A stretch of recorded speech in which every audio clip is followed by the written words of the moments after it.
Good morning, welcome back to Bookeemonsters. My name is PK. It is Tuesday, December the 3rd, and we're here to look at the new releases that have been published this week, only this week. And today we look at mysteries and thrillers, so the darker side of crime fiction.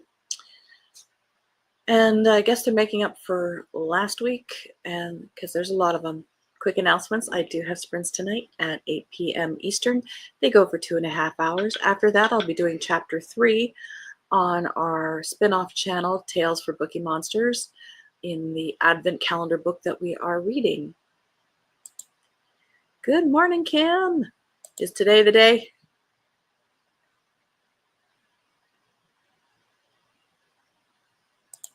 Let us jump in. The Tom Clancy estate has a new one, written by Brian Andrews and Jeffrey Wilson. 25th, if you count everything, in the Jack Ryan series. This is called Defense Protocol. For decades, Taiwan has been a thorn in the side of the Chinese government. An independent nation to the rest of the world, it is considered a rogue province by the PRC. Previous governments have tried to conquer the island using economic force and diplomatic pressure, but new Chinese President Li Jianjun is done fooling around. He's devised a secret military operation to take the island. Only one man knows how to stop Li's mad and bloody plan for reunification, and that's Minister of Defense Qin Haiyou. Fearing for his life and the safety of his family, Qin covertly makes contact with the CIA in Beijing and signals his desire to defect to the West. To get Qin out, John Clark creates an international task force reminiscent of Rainbow Six and goes undercover in mainland China. Meanwhile, Lieutenant Commander Katie Ryan is deployed to the tip of the spear of the destroyer USS Jason Dunham to defend Taiwan. Threatened by an encircling Chinese armada, she's under pressure to find a flaw in the invaders' plan for her father to exploit. For his part, President Jack Ryan may have the power of the entire U.S. military at his disposal, but what he really needs are Li's secret plans from Defense Minister Qin so he can stave off a war, because America's defense protocol could lead to a game of mutual destruction that could cost the lives of thousands of young soldiers, sailors, special operators, as well as his daughter.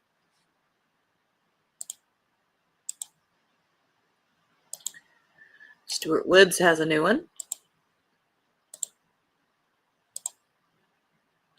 Or his estate does. Oh, it's gonna go well.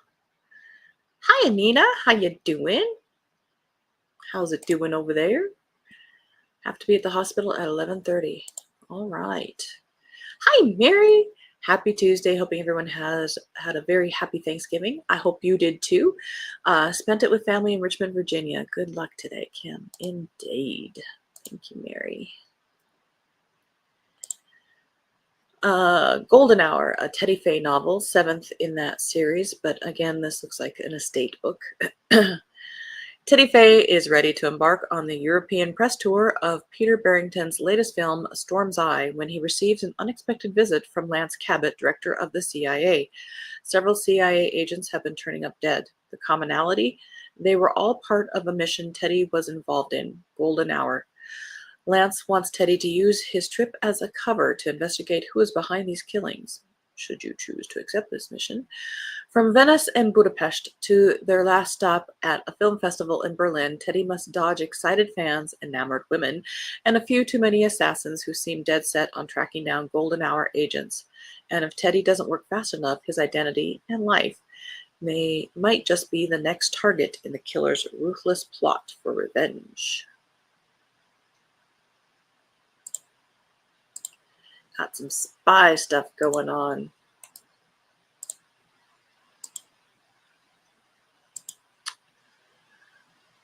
A new Department Q book. I have read a couple of these. This is called Locked In. Now, I've always said Juicy. Maybe it's Jessie, but I think I'm saying Juicy. Juicy Adler Olson is the author and translated by Carolyn Waite. On the day after Christmas, head of Department Q, Detective Carl Mork, who's a cranky old bugger, finds himself handcuffed in a police car headed for Copenhagen's Vestre prison. After 15 years, a violent case from his past has caught up with him. Charges of drug trafficking and murder threaten to destroy his life and career. But he is being framed. Someone has a $1 million bounty on his head to make sure he doesn't talk, putting him in grave danger among the prison's incarcerated criminals and corrupt officers.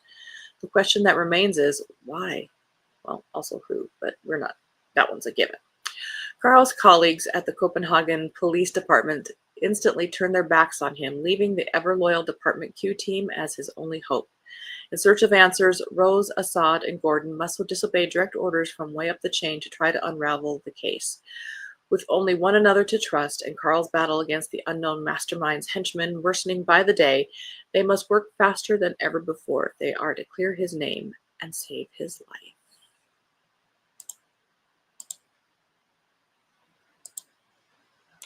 Robin Cook has a new one. I did check. It is new. Bellevue, a medical thriller. I'm okay. It's just very hot here. We are having a major heat wave. Oof. And it's summer down there, yes. Mary, the big hitters in the literary world have a bunch of goodies out for the season. Amazing how the ones that are dead keep on writing. never, yep. Don't let dying impede your career. 23-year-old Michael Mitt Fuller starts his surgical residency with great anticipation at the nearly 300-year-old iconic Bellevue Hospital, following in the footsteps of 4 previous celebrated Fuller generations.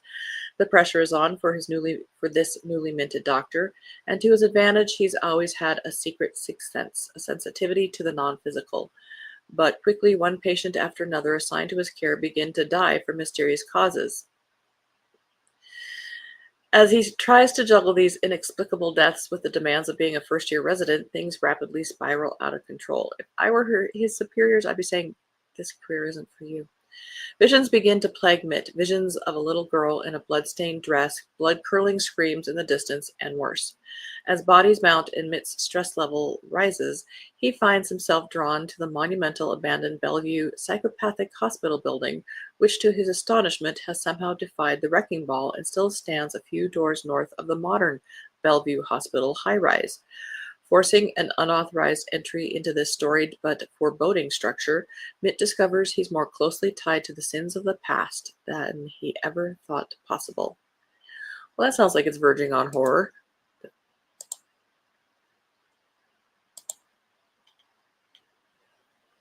Perfect Storm by Paige Shelton. 6th in the Alaska Wild series. Beth Rivers needs to disappear. Her one-time kidnapper Travis is on his way to her town in Alaska, and she's losing time to get out quickly. The perfect spot for Beth and her boyfriend Tex to hide presents itself in a camp in the woods away from Benedict. But when their trip takes them by Blue Mine, a small community that has seen tragedy over the last couple months, plans get diverted. Beth and Tex bring the widow of a recently murdered man back to Benedict for Police Chief Brill to investigate, only to find that nothing is quite what it seems. When the woman vanishes, Beth must be on the alert for a further danger. Who knows what further unwelcome disappearances or appearances might be lurking in the unforgiving Alaska storms.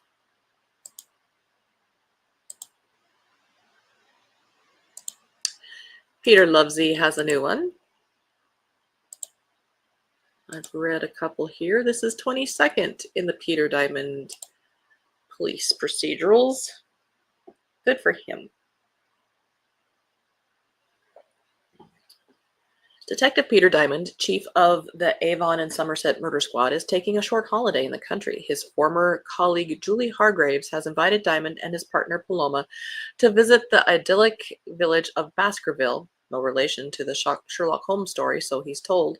It turns out Julie's invitation was not without ulterior motives. The woman who owns the village's largest dairy farm has been convicted of manslaughter following a terrible accident in her grain silo. Don't even want to think about that. Julie's ex-investigator instinct tells her there has been a miscarriage of justice and a murderer is on the loose. But Julie's been keeping secrets of her own and can't take her inquiry any further. Diamond takes the bait. The case is a fascinating one, and he's quite enjoying his incognito information gathering, getting to know the villagers as they prepare for their annual harvest festival. The deeper into the cow dung Diamond mucks, the more convinced he becomes there was foul play. But maintaining his innocent tourist facade becomes harder as he closes in on his suspects.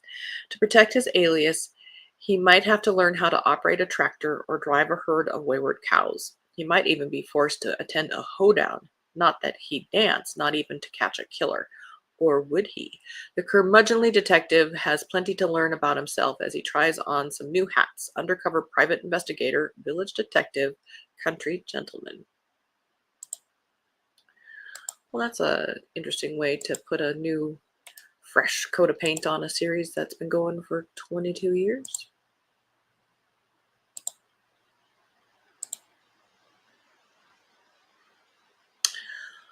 Past Redemption by David Mark, a D.S. McAvoy novel, book number 13. Declan Parfitt, one of Northumberland's most dangerous criminals, is about to be released after 14 years in prison. It's up to DCS Trish Farrow and DI Hector McAvoy to prevent this from happening.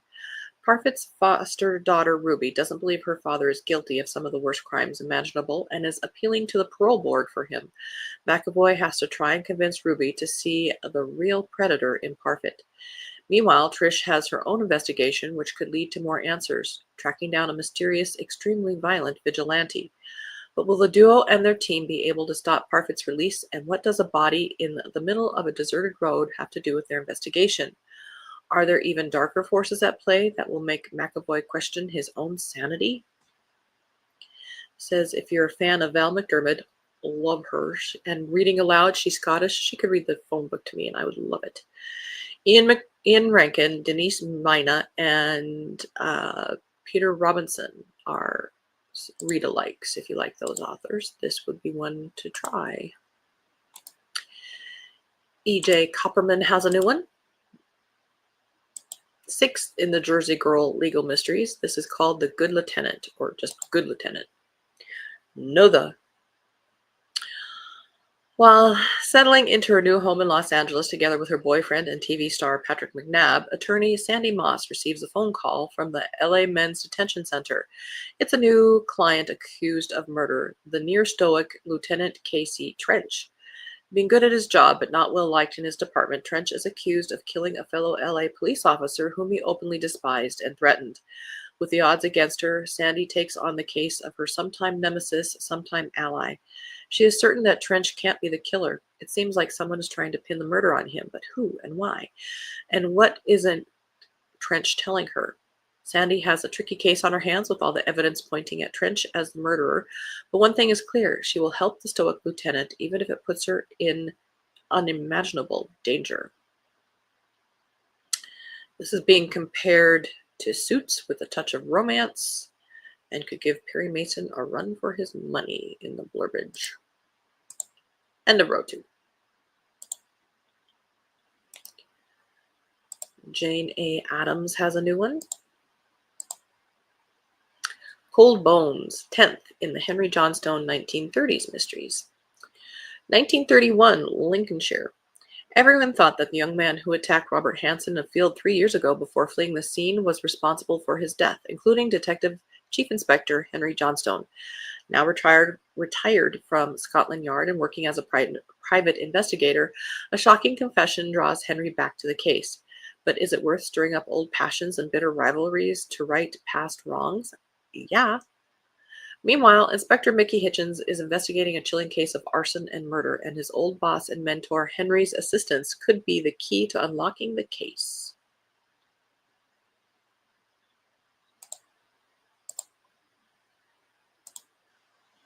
You know how I love cold cases, and we've had a handful here today. Trouble Island by Sharon Short.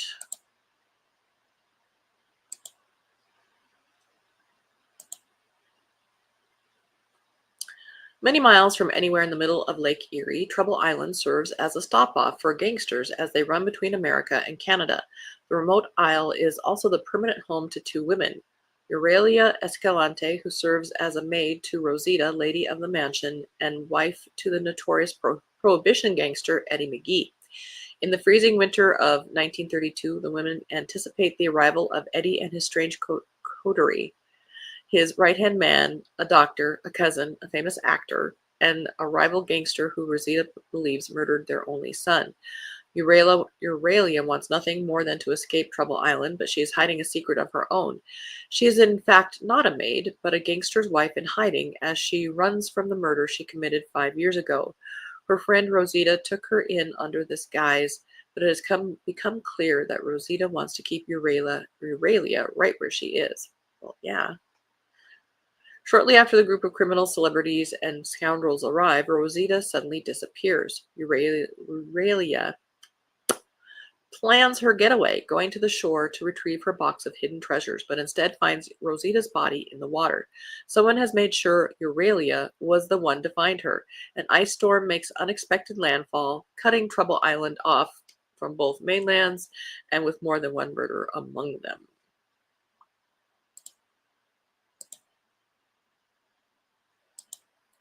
Shocked face.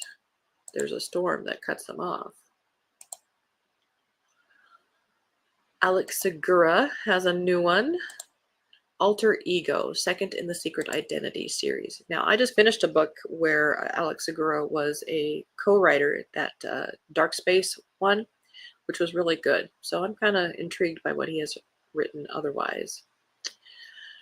Annie Bustamante, that's a fun one, is a cultural force like none other, an acclaimed filmmaker, an author, a comic book artist known for one of the all-time best superhero comics in recent memory, but she's never been able to tackle her longtime favorite superhero, the Lethal Lynx. Only known to the most die-hard comic fans and long out of print, the rights were never available until now. But Annie is skeptical of who is making the offer. Bert Carlyle's father started Triumph Comics and has long claimed ownership of the Lynx. When she starts getting anonymous messages urging her not to trust anyone, Annie's inner alarms go off. Even worse, Carlyle wants to pair her with a disgraced filmmaker for a desperate media play. Annie, who has been called a genius, a sellout, a visionary, a hack, and everything else under the sun, is sick of the money grab. But for the first time since she started reading a tattered copy of the legendary Lynx #1 as a kid, she feels a pure creative spark, the chance to tell a story her way. She's not about to let that go, even if it means uncovering the dark truth about the character she loves.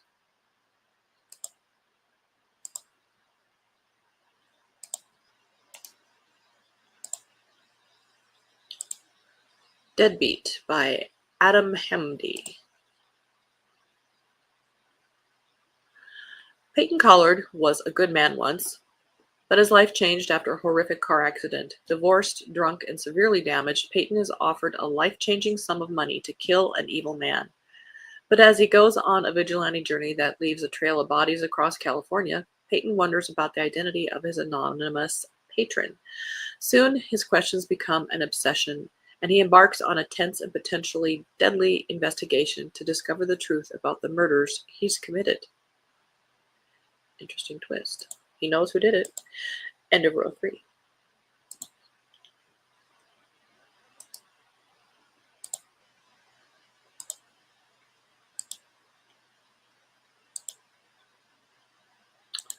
Havoc by Christopher Bollen. 81-year-old widow Maggie Burkhart came to the Royal Karnak to escape, but not in quite the same way as most other guests who are relaxing at this threadbare luxury hotel on the banks of the Nile. Maggie, a compulsive fixer of other people's lives, may have found herself in hot water at her last hotel in Switzerland and just might have needed to get out of there fast. But here at the Royal Karnak, under the hot Saharan sun, she has a comfortable suite, a loyal confidant in the hotel manager Ahmed, and a handful of sympathetic friends, similar long-termers who understand her still vivid grief for her late husband Peter. Here, she is merely the sweet old lady in room 309. One morning, however, Maggie notices a new arrival at check-in, a mournful-looking young mother named Tess and her impish 8-year-old Otto. Eager to help, Maggie invites them into her world. But it isn't long before Maggie realizes that in her longing to be part of their family, she has let in an enemy much stronger than she bargained for. In scrawny, homely Otto, Maggie Burkhart has finally met her match. Looks like they're tagging this as a twisty psychological suspense.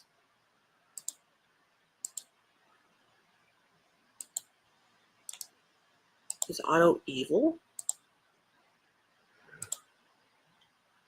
I Might Be in Trouble by Daniel Ailman. That is a bright pink cover. A few years ago, David Alvarez had it all: a six-figure book deal, a loving boyfriend, and an exciting writing career. His debut novel was a resounding success, which made the publication of his second book, a total flop, all the more devastating. Now David is single, lonely, and desperately trying to come up with the next great idea for his third manuscript, one that will redeem him in the eyes of readers, reviewers, the entire publishing world, and maybe even his ex-boyfriend. But good ideas are hard to come by, and the mounting pressure of a near-empty bank account isn't helping. When David connects with a sexy stranger on a dating app, he figures a wild night out in New York City may be just what he needs to find inspiration, because that's worked every time in movies and books and life. Lucky for him, his date turns out to be handsome, confident, and wealthy, not to mention the perfect distraction from yet another evening staring at a blank screen. After one of the best nights of his life, David wakes up hungover but giddy, only to find Prince Charming dead next to him in bed. Horrified, completely confused, and suddenly faced with the implausible but somehow plausible idea that he may have actually killed his date, David calls the only person he can trust in a moment of crisis: his literary agent, Stacy. Together, David and Stacy must untangle the events of the previous night, cover their tracks, and spin the entire misadventure into David's career-defining novel, if only they can figure out what to do with the body first.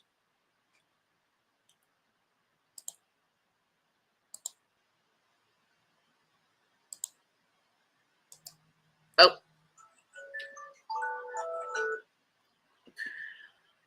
That's all we have time for. Everybody remember, we were on the bright pink one. If we have time to get back to these. All right. Lots of good ones today, indeed. They were making up for last week.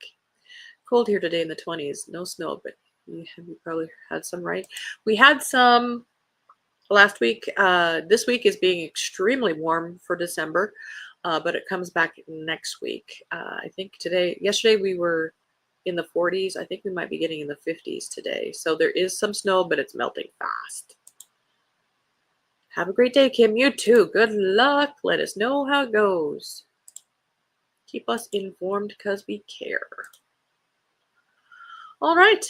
So tomorrow we'll look at romance. And again, tonight I do have sprints at 8 p.m. Eastern for 2.5 hours. Right after that, we're reading chapter 3 on the alternate channel, our spin-off channel, Tales for Bookeemonsters.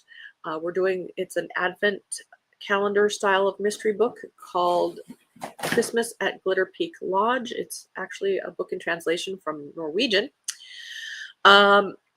The prologue, day 1 and 2 are up, so you haven't missed a whole lot if you want to go get caught up on that.